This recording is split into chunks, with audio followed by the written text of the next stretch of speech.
All right, let's get into learning how to name compounds. When I start going through these, you're gonna go, oh, that's easy, oh, that's easy, oh, that's easy. And then you're gonna get to the end and you go, this is really confusing because they're all similar.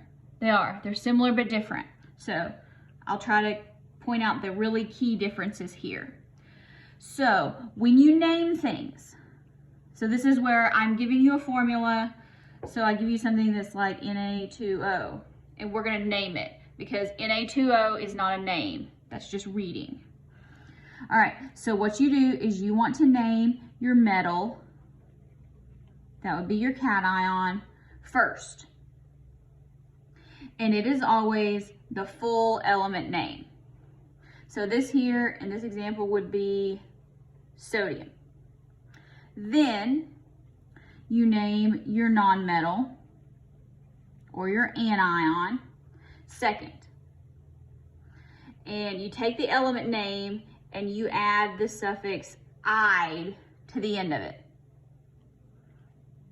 Now, it is very important here with ionic compounds, they're always done using charge balance.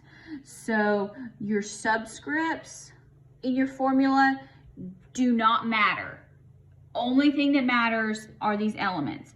So here we're gonna name our anion, so that's oxygen.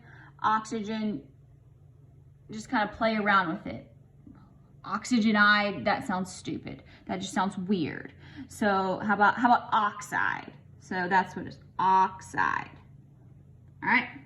Oh, look, I named that one already. So see, sodium, oxide.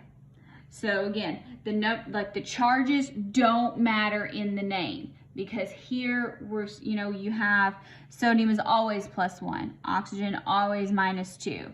So that doesn't matter in the name. That'll change when we get to a different set of compounds. But so here, name, we go from left to right.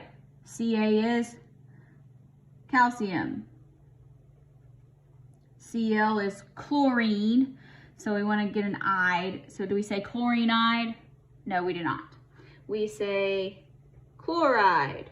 So it's usually around the first syllable, the first two syllables of that anion. All right, Mg is magnesium.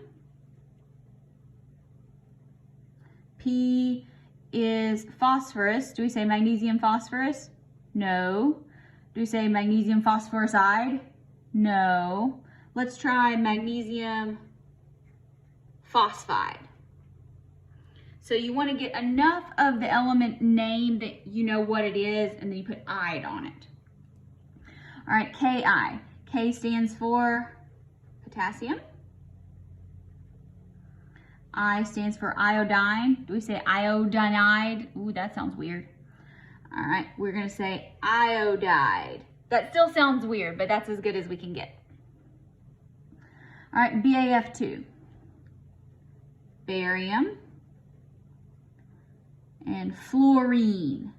Let's call that fluoride.